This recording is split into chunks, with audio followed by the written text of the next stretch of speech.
Tayo ay magmi-mini tour muna ngayon dito sa ating transient house para makita nyo rin yung lobby or sala nila. Kwarto ito. Ayan, kwarto rin ito. Hello! Ayan o, ito yung mga kapamilya natin naka-ready na. Ayan, may chandelier din sila. Tapos napakagandang hagdan din. Yan o, parang mini visitation area din or lobby area. Ina mga susi daw. Ano po? Pababa na. Sampo na lang. Babay Katanduanes na Tanimes. Babay ka na Katanduanes. Ayan o, bye-bye. Dali ama. May pa ako ganyan.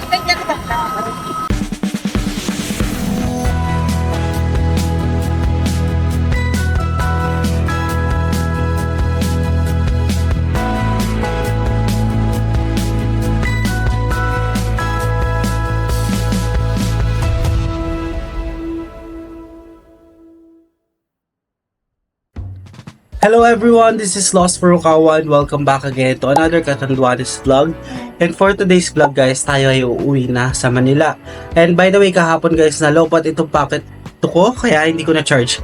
So pagpasensyahan nyo na guys kung wala tayong outro or closing remarks kahapon sa ating island hopping dito sa Caramoan Island. Bago pala lahat, subscribe muna kayo sa channel ko. Tulungan nyo naman ako ma-reach ang 10k subscribers para makapagbubuhayin tayo ng GoPro Hero camera. And para sa mga bago nga pala sa channel ko, ako nga pala isang travel vlogger and gumagawa ako ng mga travel guides both local or international. Kaya sa mga hindi pa nakaka-subscribe, subscribe na. So bigay lang tayo guys quick review kahapon sa ating island hopping kasi hindi na natin na-close remarks kahapon yun. Naging worth it siya for me kasi napakaganda ng tubig. Nakita niyo naman sa mga clips natin kahapon. Ang lamig ng tubig and medyo may kaalatan lang din yung tubig and hindi greasy. Syempre yun yung hinahanap natin sa dagat, 'di ba? So sa mga past na pinagswimmingan namin ng mga dagat, talagang may init siya and medyo greasy yung mga tubig, 'di ba? So parang eto dito sa Caramoan Islands, ang ganda ng tubig nila. Parang naliligo ka lang talaga ng mineral water.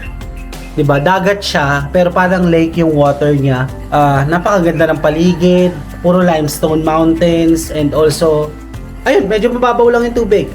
Talagang family friendly siya, guys. Pwede sa mga chikiting nyo kung tatanungin nyo itong Caramoan Islands. Grabe, as in super worth it yung Caramoan, guys. Sobrang nag-enjoy talaga ako sa island hopping na ginawa natin kahapon. So ito kasi guys, itong second floor, ito yung inoccupy namin and marami pa to guys. So ilalagay ko na lang dyan guys yung transient house contact details natin. And ang pangalan pala nitong transient house is Dang's Transient House. And located ito sa, wala kasi yung address dito guys, ito pala. Calatagan, Verac, Catanduanes. So yun yung nakalagay sa signboard nila dito. And by the way guys, quick review lang dito sa transient house na ito is okay talaga to sleep. So yun nga lang guys ay talagang may times na nagba-brown out dito. Yun. And also yung tubig nila napakalakas din ng flow. So talagang maingganyo kang maligo din talaga. And yung aircon nila is automatic. So talagang functional naman and good naman. Talaga nakatulog naman kami na maayos. Yun nga lang basta may kuryente kasi minsan nagba-brown out sila dito. Recommended ko na rin itong Dang's Transient House. So yun nga. So nalagay ko na dyan sa screen yung contact details and kayo na bahala kumontak sa kanila kung gusto nyo magstay dito sa Verac, Catanduanes. Dito sa may Dang's Transient House. Kung nandito kayo sa Verac, Catanduanes, asahan nyo na hindi ganun kalakasan ang signal ng wifi and also ng data. Lalo sa mga smart users. Pero sabi ng mga kasama ko na Global TM, meron daw signal sa kanila. Pero kasi hindi ko na na-try sa isang phone ko yung TM. Ayun, mura yung mga foods sila dito, yung mga street foods sila. Alam niyo yung mga nabibili natin ng mga barbecue, like ganyan. Mga 10 piso lang sa kanila yun dito. As in, nagulat nga ako yung mga isaw, 10 lang. As in, lahat 10. Sabi ko, wow, mura naman po ng mga street foods nyo dito. Talagang, walang patong guys. Talagang, siguro sa kanila talaga yung meat. Habang nagta-travel kami, is mga saging yung napupuntahan. Pero, napansin namin, nakatayo yung mga saging na puno. And, ayun pala, abaka pala sila. Hindi pala saging mismo. And also guys, umuulan din dito ngayon sa Catanduanes. Which is good kasi para maging minimum yung temperature kasi summer season ngayon dito sa Philippines, 'di ba? So napakataas ang temperature sa Manila ngayon, around 40 plus degrees. So dito naman is, yung chinek namin sa weather is 30 plus lang. So below 40 naman siya. Kaya okay na okay yung weather. Kung sakaling gusto nyo magpahinga and also mag-unwind muna from the stress from the Manila or from the city. Wala masyadong means of transportation dito. Talagang yung mga tricycle is around 7 to 8 p.m. nawawala na siya. So actually mas maaga pa nga, baka before 6 p.m. wala nang mga tricycle dito na biyahe talaga. Tayo ay magmi-mini tour muna ngayon dito sa ating transient house para makita nyo rin yung lobby or sala nila. Yan, nagpaalam naman tayo guys sa ating mga kasama. Mga nakaprepare na naman sila. So ito, kwarto ito. Yan, kwarto rin ito. Hello! Ayan o, ito yung mga kapamilya natin naka-ready na. Hello! Ay, mga hello sa vlog o. Transient house tour. Ayan, may chandelier din sila. Tapos napakagandang hagdan din. Yan o, parang mini visitation area din or lobby area. Ayan, ito yung kanilang dining area. Malinis na, no? Buti na lang. So ito, pwede kayo magluto dito. Libre yung kanilang gasol. And also ito, may libreng utensils din sila dito. Ito, dito yung tubig namin. Ito rin, functional naman siya. Ayan.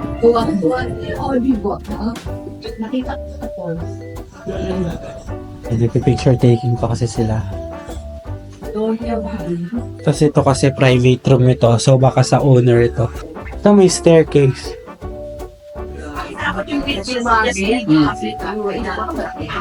Ay, pwede na ba ako mag-CR tour? Wala na. Wala na kung anes-anes dyan. So ito yung CR. Tingnan nyo guys, oh. May toilet. May mini jacuzzi. Meron din shower. Ayan, ang kanilang shower. Diba? Okay na siya talaga paliguan. Ayan.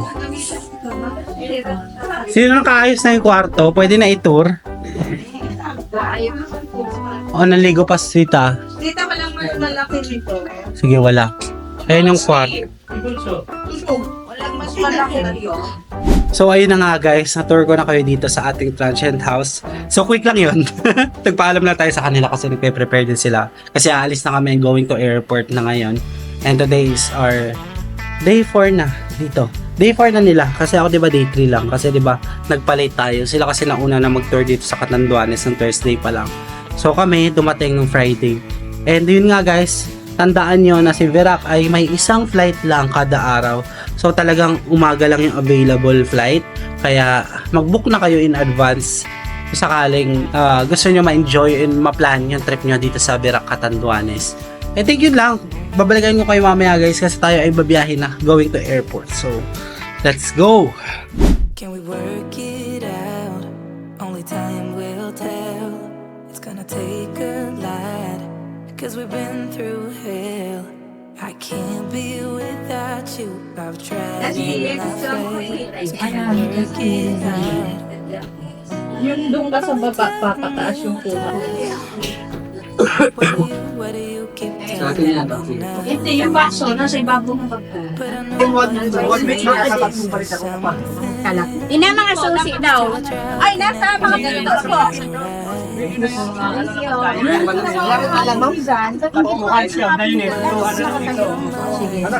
Opo, itong isa. Tapos yung manituan. Ano po? Pababa na. Sampo na lang. just me. I'm feeling something that goes beyond us. We are now at the airport guys. Malapit lang pala siya. Mga 3 minutes drive lang from tinulayan namin na transient. Ang liit lang nitong Verac Airport guys, no? Parang mala hotel lang din siya na type.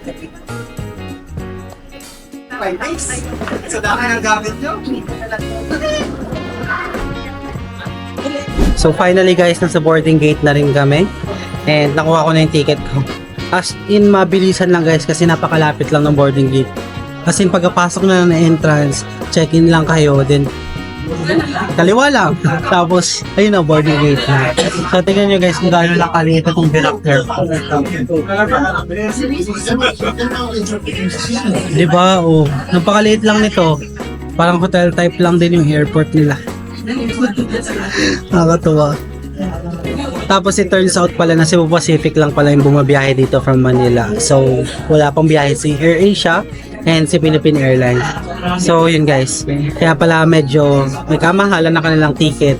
So, abang-abang na lang kayo sa mga promo fares guys kung gusto nyo makapunta dito sa Catanduanes kasi isa lang talaga yung bumabiyahe papunta dito sa Catanduanes. Babay Catanduanes na Tanimes. Babay ka na, Catanduanes. Ayan, bye-bye. So, ready na to go back to Manila. And thank you sa Memories Catanduanes kahit napakabilis lang. So, siguro, not sure kung kailan kami makakabalik ulit dito sa Catanduanes.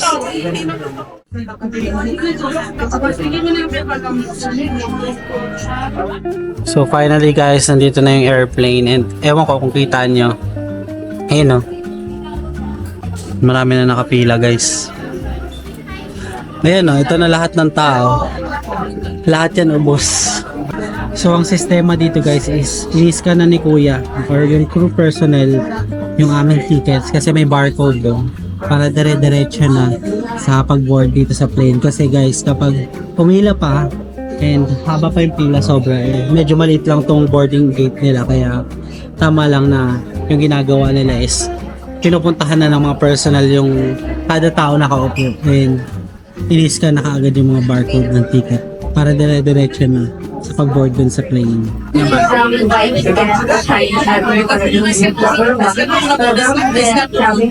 Try nga doon.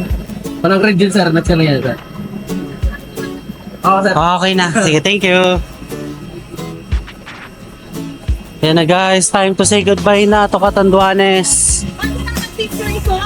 Ay, may picture pa daw sila. Nako. Oh, picture na kayo. Bili.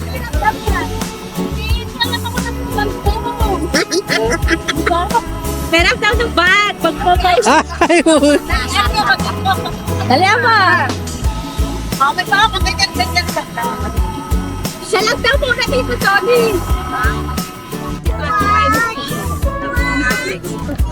Kuya, akin na yun. ay kaya pa. Nice.